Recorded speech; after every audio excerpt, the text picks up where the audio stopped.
tardes, internautas do programa AltV Mulher.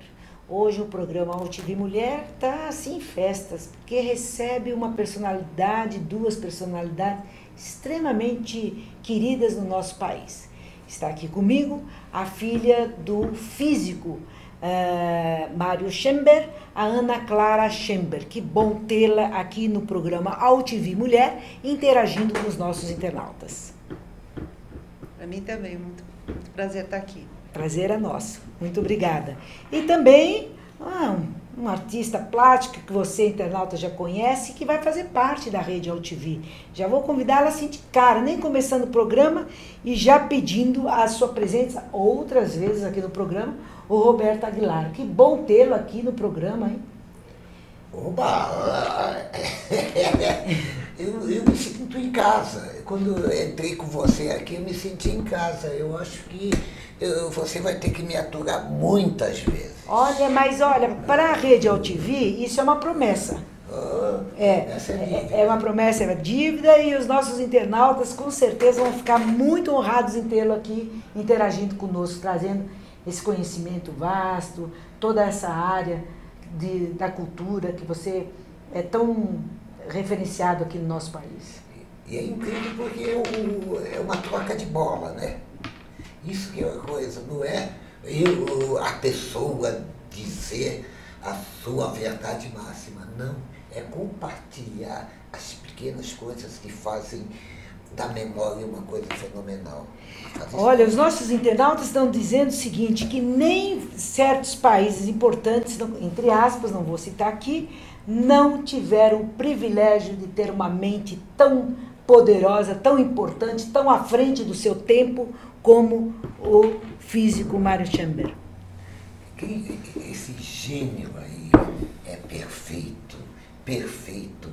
Porque... Obrigada, o internauta que está aqui dizendo.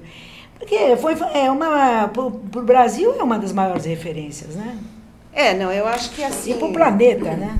Do ponto de vista científico, parece que ele teve uma importância... Eu não sou física, né? Eu sou bióloga, faço ciência, porém, numa outra área, mas a gente ouve falar que realmente ele teve uma contribuição muito importante na física teórica, né?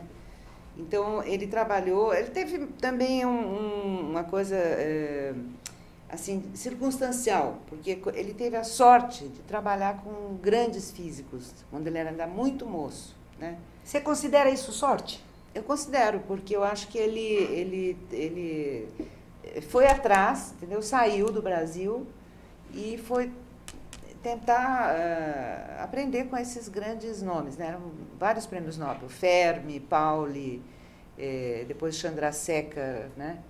Ele trabalhou com todo esse pessoal, né? Então, isso fez com que ele crescesse muito também, e muito jovem, né? Então, eu acho que isso foi uma coisa muito decisiva na vida dele, sabe? A coragem que ele teve também de enfrentar esses monstros sagrados. Assim, e compartilhar, né? A altura, né? Porque às vezes você pode estar próximo e não tem condições de compartilhar, não é? E assim, né, Roberto, colocar que o pai, Einstein, se tivesse que escolher alguém, esse alguém seria o Mário Schember. Sem dúvida nenhuma. Como herdeiro do seu... Você sabe que seu conhecimento. 1907 foi uma data muito importante. Foi quando o Einstein fez a teoria da relatividade restrita e o Picasso pintou Demoiselle d'Avignon. Esse casamento entre arte e ciência sempre floresceu de uma forma magnífica. E o próprio Mário, como nós veremos, ele influenciou, além da física, a cultura brasileira, principalmente através das artes plásticas, nas artes, visualização. mas dentro da academia, né? É bom colocar aqui que nós estamos com muitos jovens interagindo conosco. Esse aqui disse, ele não recita vários países, ninguém teve o privilégio de ter um Mário Schember. Eu concordo plenamente com você. Mas quem ganhou com isso é o pensamento nacional, é a academia brasileira, não é? Ele vem da USP, né? Sim, não, ele primeiro estudou em Recife, né? Que ele nasceu em Recife, Aí ele veio fazer a Poli, a Escola Politécnica, aqui em São Paulo. De engenharia. Fez engenharia elétrica. E aí, naquele ano seguinte, ou mais ou menos na mesma época que ele estava terminando o curso de engenheiro, foi fundada a primeira turma da Faculdade de Filosofia, Ciências e Letras. E aí ele foi fazer Física e Matemática na USP, né? Na FFL. Na USP. Na USP, Bom, mas aí ele fez já num outro patamar, né? De conhecimento e de produção científica, né? De uma produção que passou do seu tempo, né? É tão presente e vai estar presente no futuro. É verdade, é verdade. Mas eu acho que foi importante essa ida dele para a USP também, entendeu? Que ele saiu para uma coisa mais acadêmica, como você falou, né? Pesquisa. De pesquisa, de produção científica. De criatividade, né? De ficar na fronteira do conhecimento para descobrir coisas novas, né? E aí também eu acho que foi uma coisa muito boa para ele ter ido trabalhar com um professor russo que tinha acabado de chegar aqui, Gleb Vatagin, que é um grande físico também, e que deu asas para ele fazer as coisas, entende? Tanto é que os primeiros trabalhos científicos dele não tem nem o nome do Vatagin. Ele assina sozinho. Aí ele agradece no fim, o Vatagin. Sabe? Foi nos agradecimentos, né? Porque o Vatagin deu essa abertura, né? Uhum. Eu conheci o Vatagin, ele era muito simpático. Agora, Roberto, dá um pouco de uma certa inveja nesse momento, não? É um momento tão heróico. E inacreditavelmente, quando você está usufruindo desse momento em que você está dialogando com os gigantes, você pensa que tudo é normal. E quando acaba isso, você vê que nada era normal. Que o nível de explosão intelectual, de criatividades, é uma das coisas mais fantásticas. E você que teve um convívio, né, íntimo com Mário Schember, né? Para mim ele era o grande mestre, não é? Eu devo muito, ele conheceu minha pintura, era um grande, grande mestre. E a coisa mais fenomenal do Mário é que todos os gênios têm isso. É permissão total. Não tem nenhum obstáculo, é permissão. Isso daí, eu aprendi isso de uma forma magnífica. Agora, ele era... Porque tem pessoas assim, maravilhosas, que a gente sabe que são únicas, que fazem parte da história, mudam a história, e a gente sempre tem o prazer de ficar falando dessas pessoas. É o caso do Mário Schember, que hoje, próximo ao centenário do Mário Schember, a UTV está homenageando o Mário Schember e vamos continuar numa sessão em homenagem a esse grande físico brasileiro, que é, como nossos internautas estão dizendo, é um orgulho ter, isso é orgulho, né? Isso é orgulho nacional, e tem né? Esse e orgulho, internacional, né? Tem esse orgulho e tem outra faceta muito sombria, a do esquecimento. Nós estamos navegando no inconsciente coletivo de mediocridade, onde qualquer nível de generosidade é tolhido. Não é à toa que de repente explode passeatas, como uma erupção dessa mesmice. E essa mesmice leva para o esquecimento.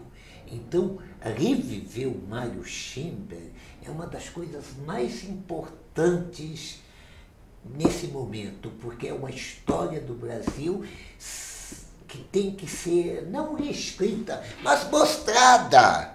É que nem você ter 10 bilhões de dólares no cofre e ficar comendo cachorro quente.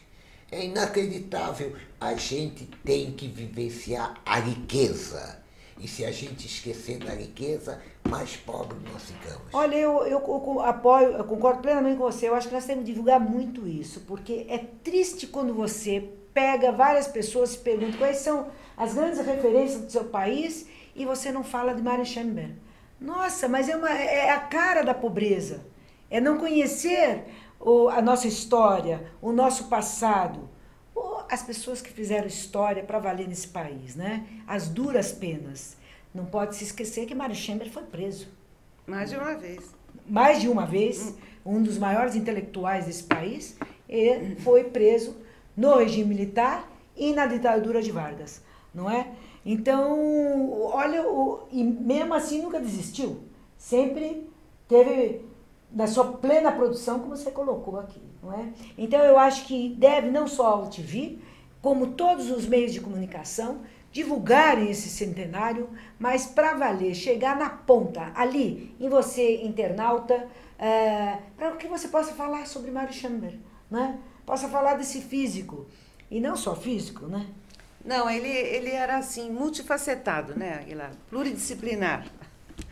Ele gostava de tanta coisa, ele gostava muito de história, ele gostava de artes plásticas imensamente, né? Ele foi crítico. Foi um crítico de arte, literário, né? E era um animal político, ele não conseguia pensar a não ser politicamente, né? Ele sempre foi muito engajado. Militante. Era. A obra dele, a obra toda dele é em cima de uma militância, de um mundo diferente, né? Ele produzia para esse mundo que até hoje a gente sonha com ele, né? Verdade. Agora, como a arte entrou na vida do Chamber? Olha, eu não sei te dizer exatamente como entrou, né? Ele conta, assim, em certas entrevistas que ele deu a jornalistas e coisas assim que eu li, que foi numa primeira viagem que ele fez à Europa, quando ele tinha uns 8 a 10 anos, assim, que os pais o levaram para essa viagem. E aí ele conheceu os museus e entrou em contato com grandes pintores e que ele ficou muito impactado com aquilo e que foi aí que ele começou a se interessar por arte. Isso era um depoimento que ele fez. Agora, eu acho que a minha mãe teve muita importância nisso também, que foi... Minha mãe era pintora e era escritora, poetisa. Então, eu acho que ela abriu para ele também um mundo... É bom, né, citar aqui a tua mãe, né? Porque também é tão injusto a presença da mulher nas relações que às vezes não se fala das mulheres. Ontem mesmo eu vi o filho de Florestan Fernandes colocando isso, o papel da mãe dele em relação ao professor Florestan Fernandes. Pouco se fala, e o quanto ela também é escritora, editou vários livros, e há uma invisibilidade em relação ao papel da mulher, na produção acadêmica até, não é? E assim também, muito com sua mãe, que foi um grande nome, não é? Não, eu acho que a minha mãe abriu a cabeça dele. O Aguilar gostava muito da minha mãe, né, Aguilar? Dona Julieta é bárbara. Nós fizemos um vídeo, não é, Ana? Quando ela tinha 93 para 94, uma coisa assim. Você está lançando, né, esse vídeo? Não, isso já foi uns 10 anos atrás. Ela é de uma efervescência. De uma plenitude. Além de ter sido uma femme fatale, ela foi a mulher do Oswald. E depois deu o pé na bunda do Oswald e foi pro Mário, uma paixão que foi até o último momento da vida. Pois é, e quem não se apaixona por uma... Olha, só de ler, né? Essa obra, esse trabalho, né? Essa cabeça, né? No documentário, ela tem o primeiro livro de poesias, né, Ana? Aquelas poesias são tão lindas. São mesmo, são muito bonitas.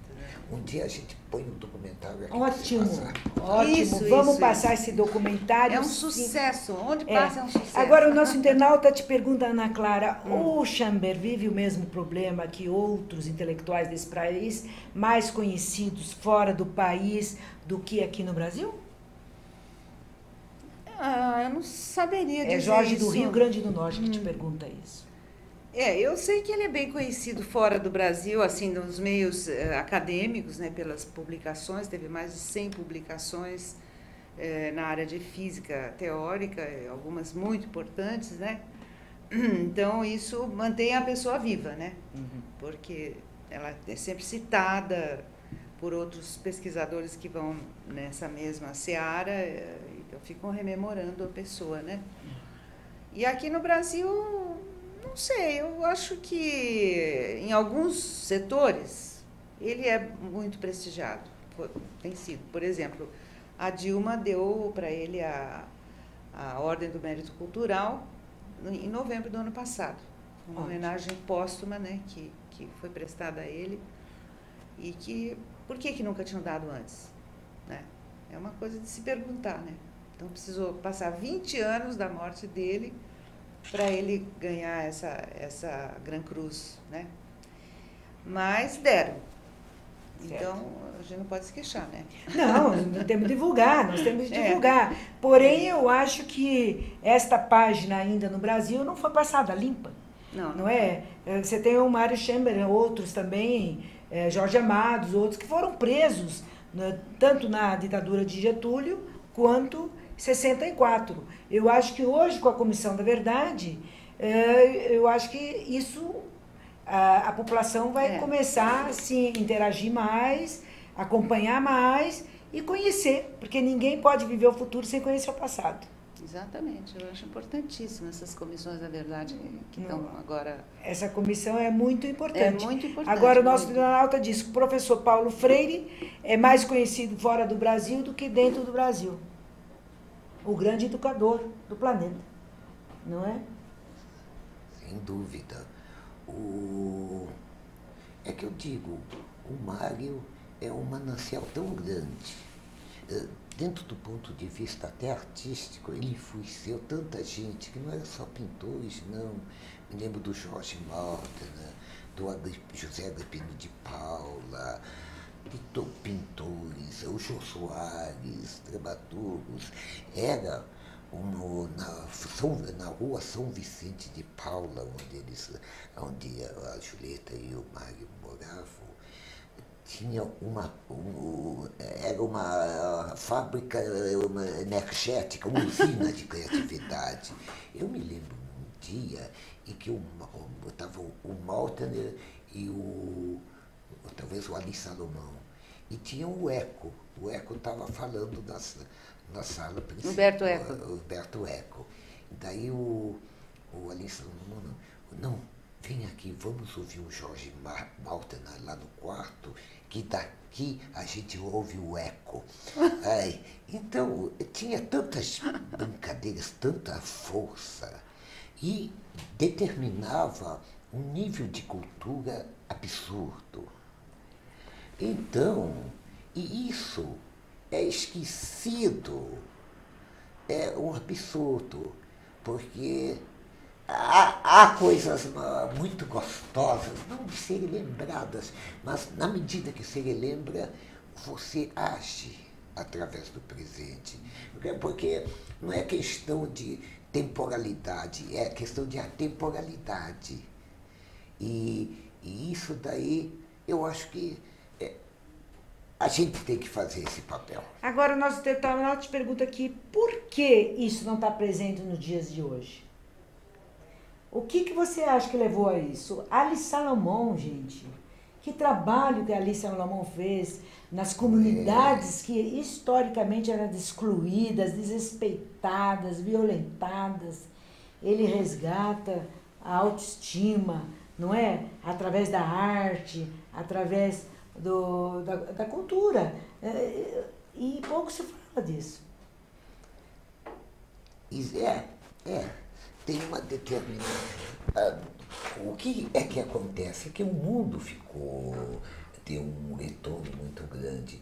Veja bem, nos anos 80, depois das diretas, já aquela eclosão absurda de criatividade, e o Mário desde os anos 60, 70, então, aquela eclosão, depois o mundo começou, não sei, primeiro houve a AIDS. Depois da AIDS, broxou todo mundo. Não tinha Viagra, broxou todo mundo. Depois veio a queda do Muro de Berlim, que quer queira, quer não queira, existiam duas ideologias que tinham que se Comparar, né? Tinha um bom comportamento, senão levava um cacete. Exatamente. Daí caiu um pouco de idealismo e ficou um capitalismo selvagem. E esse tipo de generosidade que existia antes foi diminuindo. Você acha que o movimento de 68, que trouxe internacionalmente um novo comportamento, um novo modo de ser, um novo modo de se relacionar, que está dentro da fraternidade, da relação mais fraterna entre as pessoas, combatendo esse modelo de violência, que hoje está instaurado em todos os lugares? Você acha que isso as pessoas não aprenderam ou elas esqueceram? Ou elas desaprenderam? Porque, na realidade, você veja bem, apesar de todas as manifestações, nós estamos vivendo numa democracia maravilhosa. São 20 anos de democracia, de pessoas eleitas pelo povo. Claro, não, isso a gente então, tem que lembrar todo dia. É uma delícia, inacreditável. Mas nós temos que botar fogo na fogueira. Nós temos que ser mais audaciosos. E tem coisas vivas que não morreram, não. O Mário está vivão, a Dona Julieta está vivão. Então, porque são atemporais. Atemporais. E essa temporalidade temos que trazer aqui. Com certeza. Aí você colocou uma coisa muito interessante. Lembrar todo dia, eu acho que a gente pode criticar a democracia, pode exigir sempre mais, mas esses que começam a combater, eles sempre têm um interesse ideológico.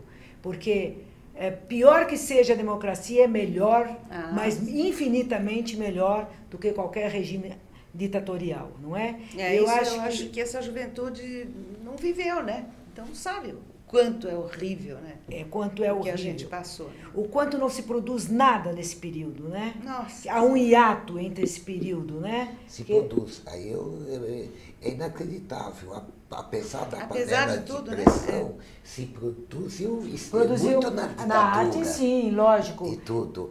Foi cerceado, mas às vezes agora que a gente está vivendo um pão de ló maravilhoso, precisa um pouco mais de audácia. Primeiro, conhecer a história. Primeiro, para sintonizar. Está faltando um pouco de audácia. Porque está todo mundo tão gostoso. Está todo mundo acomodado. Desceu um cacete, não vai para a prisão. É muito pouco. Está acomodando-se, né? É isso aí, Ana, fala disso. Não, eu sinto isso. Eu sinto que as pessoas estão muito acomodadas, né? No nosso tempo, apesar daquela situação terrível que existia, era uma ameaça tão viva, tão presente, né, que a gente não podia se acomodar, né? Não havia possibilidade de acomodação, né?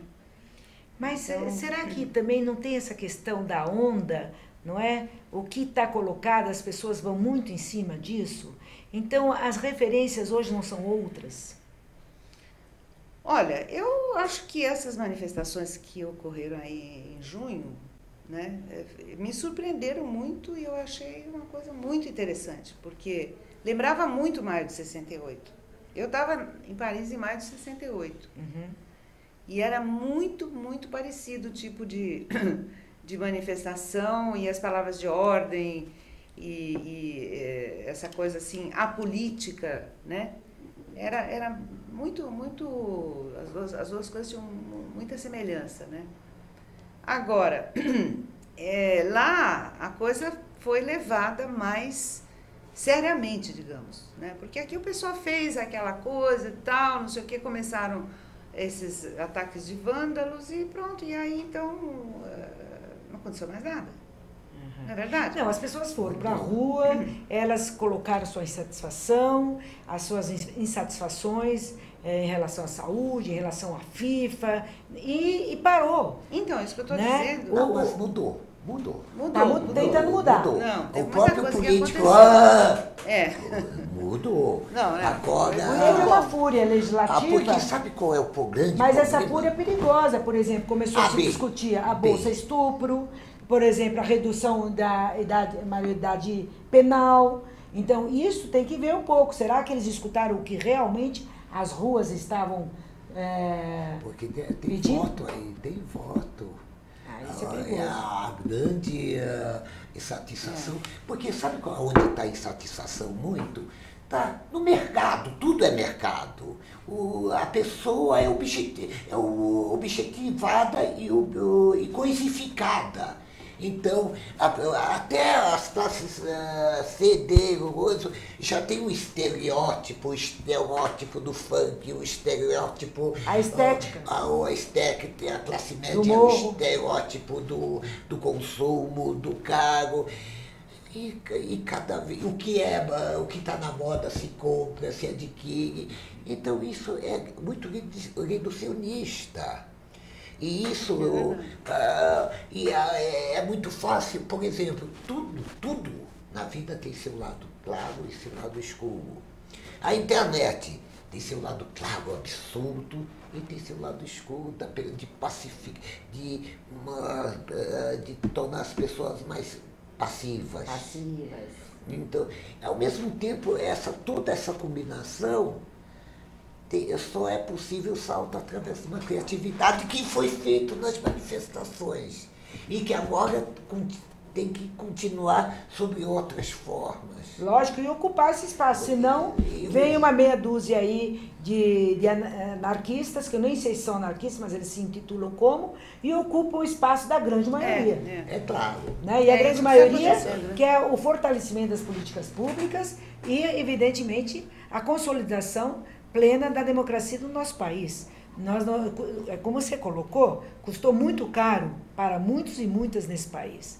Agora, o nosso internauta pergunta, há um site do Mário Schember que eles possam acessar para conhecer mais, interagir mais em relação a esse grande físico brasileiro? Olha, eu vou dizer uma coisa, o Aguilar fez uma exposição, organizou uma exposição. Isso, quantos anos faz o Aguilar? Já faz? Foi em 95. Ele faleceu em 90, né? Em 95, o Aguilar era diretor da Casa das Rosas, ali na Paulista. Sei. E organizou uma exposição fantástica que se chamava O Mundo de Mário Schember. E que tomava a casa inteira e mostrava todos esses aspectos naquela exposição, né, Aguilar? Mostrava o aspecto artístico, político, físico. Inclusive, ele reproduziu a sala da nossa casa ali, com charuto em cima da mesa, enfim. Quadros para todo lado, né? A casa inteira, porque até então, das grandes entrevistas com o Mário Schember, quadro era tudo bem colocadinho, né? E eu acho que é uma das primeiras, ou a primeira casa que se mostra aqui no Brasil, que tem quadro até na geladeira, é do seu pai. Tem quadro até na geladeira. Isso, agora só dando um acréscimo a isso, nós tínhamos um grande site da Casa das Rosas sobre toda a exposição, principalmente sobre o Mário Schember, mas mudou a direção política e caiu a Casa das Rosas. Completamente. Agora, é fundamental ter um site do Mário Schember. Tem tanta coisa, mas um site muito criativo, livre, não é uma Wikipedia, mas um negócio. Isso daí, se tiver alguém bacana que faça site, fala com a Ana Clara. Olha que lindo nosso internauta dizendo o seguinte aqui. Chega dessa pobreza de ficar discutindo quem roubou mais no governo tal ou X. Parabéns a Ana Clara e ao Roberto Aguilar. Obrigada. Pela riqueza do programa do UOL-TV Mulher. Você vê que o pessoal quer conhecer essas histórias, né? Porque faz muito bem, né? Faz, é uma coisa maravilhosa. Sabe que outro dia eu estava lendo 1898 do Tolentino Gomes, e eu fiquei apaixonado pela figura do Dom Pedro II. Sabia que ele que fez com o Grandel lá, ele no telefone e tudo, esse foi um resgate literário maravilhoso, porque a ótica sempre é dos vencedores, e a República a pessoa do Dom Pedro II ficou esquecida. Agora não, e principalmente agora que foi um herói o Mário Schember a ficar esquecido. Não, jamais. Dentro do nosso governo, que era todo mundo estava exilado e agora é presidente da República. Não pode. Agora o Ministério da Educação, ô Mickey, qual é a tua? Pode- Descarta. Pode que eles têm a disputa aqui. Pode mandar o recado que eles respondem. Agora te perguntam aqui, aonde há um memorial, Mário Schember? Não, não tem memorial. Não? Eles estão dizendo aqui na Espanha? Não, Tem alguma homenagem, algo lá? Eu não conheço, eu nunca soube que existisse. Pode até ser que exista, mas é estranho. Não? Teria Eu ficado vou verificar. sabendo, Por né? favor, repasse o e-mail aqui para que nós possamos nos certificar melhor. Precisava de um centro de documentação, Mário Schember, não tem? Isso isso. Não, isso tem na USP, né? É um quartinho, né? Aonde na É, USP? na Escola de Comunicações e Artes, professora Elza Agenberg. Mas são todos os documentos? É o acervo Mário Schember? É, ela A tem- biblioteca, tudo? Não inteira, mas uma grande parte da biblioteca está lá com ela. Outra parte está no estúdio de física, né? E a sociedade tem acesso ou é só um? Não, tem acesso. Chama É. Centro Mário Schember, na ECA. Você sabia? Sabia. Mas o que eu queria dizer aquela hora é que se você entra no Google e põe o nome do papai, Mário Schember, aparece 80% das coisas que aparecem são relativas à exposição que você organizou. Puxa vida. É. Que coisa boa. É fantástico, fantástico. Tantos anos depois, né? Então, É. e na inauguração, foi a inauguração da Casa das Rosas, moça. A banda da Polícia Militar tocou o hino nacional da Polícia Militar. E o Jorge Malta tocou a Internacional no violino e se abriu a Casa das Rosas com o Mário lá, né? Nossa, que coisa. Foi muito bacana. Isso está tudo em imagem? Tem muitas imagens que estão por aí, nem sei onde foi. E isso está no acervo? Não está. Não. Não está porque a Casa das Rosas foi fechada e esse acervo está aqui, está ali na mão de alguns caras que salvaram. Isso tem que se reunir tudo. Bom, então, saindo daqui, nós vamos pensar num site para poder divulgar, né? Isso aí é fantástico. Isso é muito importante. Nós até podemos colocar aqui a Altivia Serviço no que for preciso para que nós possamos divulgar mais. E como estão as organizações para o centenário? Então, quem tomou a dianteira nessa organização foi o Estúdio de Física da USP, né? O professor Ernst Hamburger, que está dirigindo todos os trabalhos, só que ele teve um problema de saúde, que atrapalhou um pouco agora. Mas eu acho que Mas logo... a moçada acadêmica assume, né? Mas ele esperava ter se restabelecido num tempo mais curto, mas complicou, teve umas complicações. E o Ministério da Cultura? Porque eu acho que uma exposição dessa, um trabalho desse, não pode ficar só em São Paulo, né? Precisa rodar pelo Brasil. Recife, nosso governador, Eduardo Campos. Tem um vídeo lindíssimo de uma pessoa de Recife, qual é o nome dele mesmo? Que fez sobre o Mário Schember, tão bonito. Sérgio Cavalcante? Não, Gomes, não me lembro. Sérgio, desculpe. Agora esqueci o sobrenome também. E qual é o nome do... Schembergianas. Ah, Schembergianas. O filme dele. Ai, que tá na internet, então? Eu acho que tá, né? Vamos abaixar aqui. Eu tenho uma cópia, mas eu Tem acho uma que cópia? eu tenho a impressão que está na internet. Então, quem está organizando o centenário é o a Instituto USP. de Física aqui da USP. É o Instituto da Física. E, evidentemente, aguardando novas parcerias. Sim. Não é como nós estamos numa rede nacional e internacional. É. E para quem liga, com quem entra em contato, Roberto, que é o responsável? Ana Clara. Não, pode falar comigo. Falar comigo. Não tem problema. E por que site nós vamos falar? Tem e-mail, algum e-mail que nós podemos divulgar? O que é que divulgue aqui na UTV? Depois eu passo para você. Isso, faça isso. Ok? Melhor. Então, E aí vamos a assim, gente- nós vamos pautar, esse é o nosso compromisso até o centenário, vamos pautar sempre uma discussão, uma hora da questão das artes, uma questão com o mundo acadêmico, da física. Eu recomendaria também que você convidasse para vir aqui para falar da parte mais de engajamento político dele, porque Da ela está militância escrevendo política. um livro sobre isso. Então ela está realmente levantando, sabe, os dados. Resgatando tudo. Resgatando tudo. Ela se chama Dina Lida Kinoshita, não sei se você conhece. Não. Da USP também? Ela era da física da USP, agora está aposentada. Ok, vamos convidar. Eu acho que a Dina... É um grande prazer.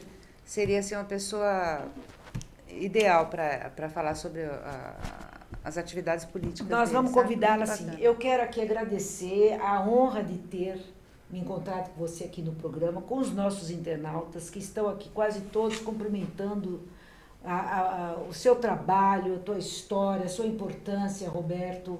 E quero lhe pedir que volte a conversar sempre com os nossos internautas. Tá bom? Obrigada, eu sei que você vai sair, mas vamos chamar os grafiteiros para fazer um stencil do Mário Schember e fazer no centenário. Nós vamos continuar conversando aqui com a Ana e te agradeço muito. E nós te agradecemos. Vamos conversar com o prefeito da cidade para que esse centenário seja da cidade. Ele viveu em São Paulo. Não é? Não pode ser só da USP.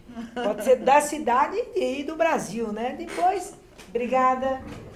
E depois nós vamos, os outros países, e o nosso internauta aqui da Espanha dizendo que tem um centro Mário Schember lá. É mesmo? Que nós vamos procurar fantástica. Saber. Acabou de retornar aqui.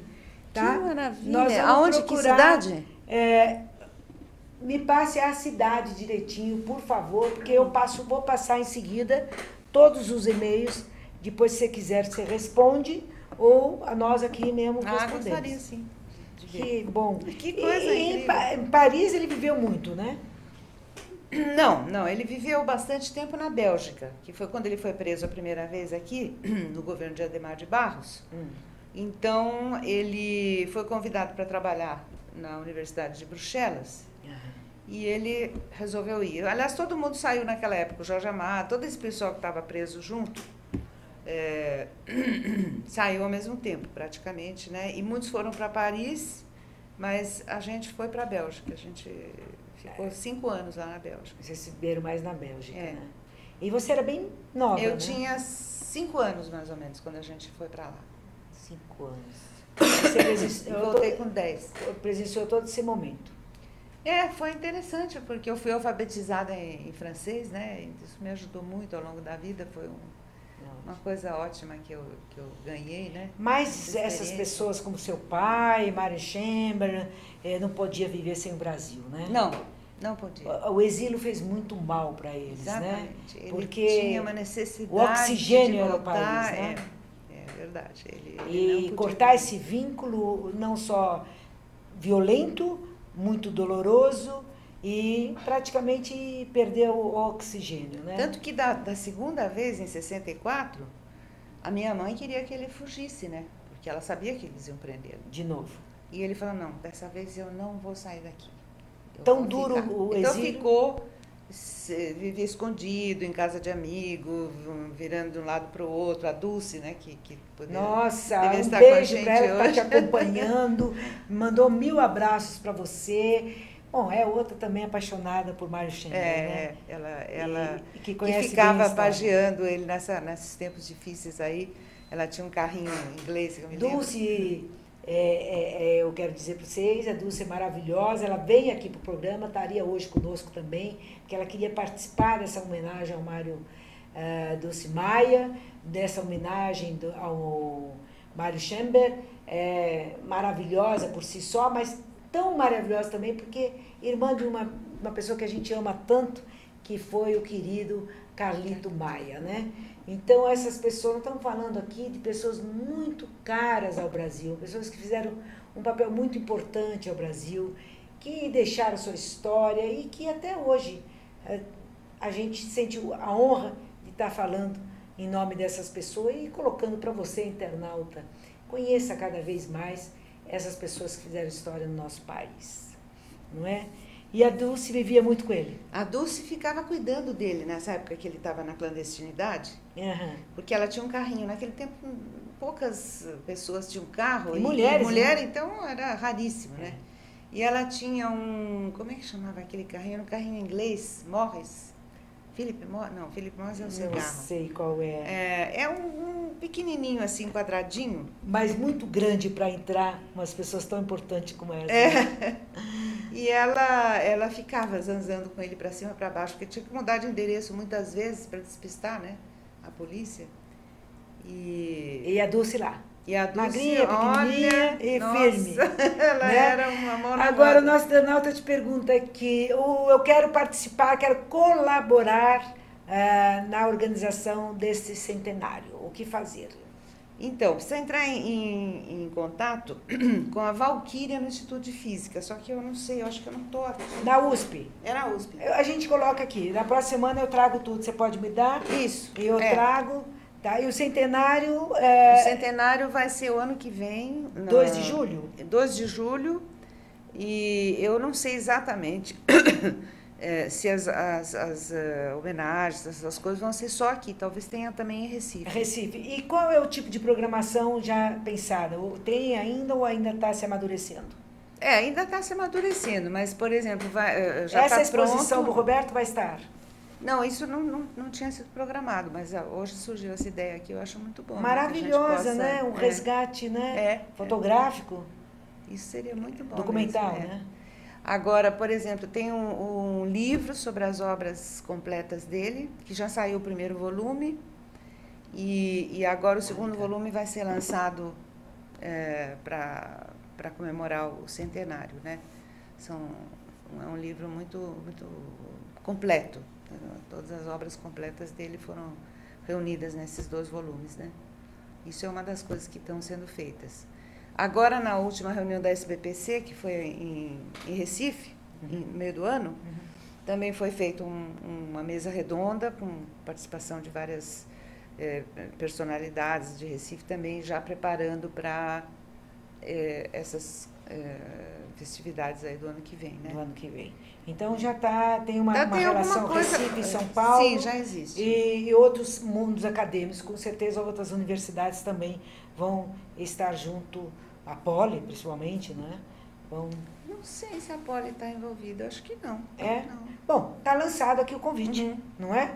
Então eu quero lhe agradecer demais, os nossos internautas parabenizando, viu, Ana Clara? Que bom. Pela importância da sua colaboração, da sua participação, da sua interação com os internautas da UTV e querem participar, colaborar nesta divulgação, na organização do centenário. Ainda nós temos um tempo, mas a gente já vai amadurecendo aqui no programa. E graças a Deus que nós estamos numa democracia conquistada graças a esses nomes, como Mário Chamber e outras também, no nosso país, que nos permite hoje estarmos livremente demonstrando essa história e discutindo esse passado tão doloroso, né? Eu me lembro até quando eu era pequenininha de visitá-lo na cadeia, né? Era uma coisa terrível, terrível mesmo. Eles ficavam atrás de uma corda e todos eles vinham assim de pijama. A gente ficava do lado de cada corda, eu me lembro tão bem dessa imagem, sabe? E aí vinha o tio Jorge, que era o Jorge Amado, tinha o tio Caio, né? Estavam todos ali na mesma prisão. E isso me deixou muito marcada, né? O pai da gente, assim... É a marca da violência, né? Complicado. Né? E esses grandes nomes. Então, é para zelar muito a democracia. Se você tem um Jorge Amado, um Mário Chamber e Zuleika Lambert, eu acho que foi desse período também, e outros mais nesse período... Caio Prado estava lá. Caio Prado, os maiores intelectuais do nosso país. Então, é para que nós possamos sempre relembrar isso, nunca esquecer desse passado e preservar com muita democracia e com muita verdade esse momento que nós vivemos no nosso país. Ana Clara, olha, muito obrigada. Vamos voltar aqui a discutir o centenário do Mário Chamber e obrigada por você ter ampliado as nossas mentes, nossos corações, trazendo um capítulo da nossa história como essa que você, no decorrer desse programa, nos colocou ao lado do nosso querido Roberto Aguilar, que tampouco falou da sua obra, né? Não deu tempo, né? Mas isso eu falei que aqui passa rápido. E obrigada a todos os internautas que interagiram conosco no programa Altivi Mulher. Até a próxima semana com o programa Altivi Mulher. E muito obrigada pela sua presença. Obrigada mais também uma por vez. patrocinar essa possibilidade de vir aqui falar do meu pai. É uma honra. Muito obrigada. Até o próximo programa. Mulher de verdade.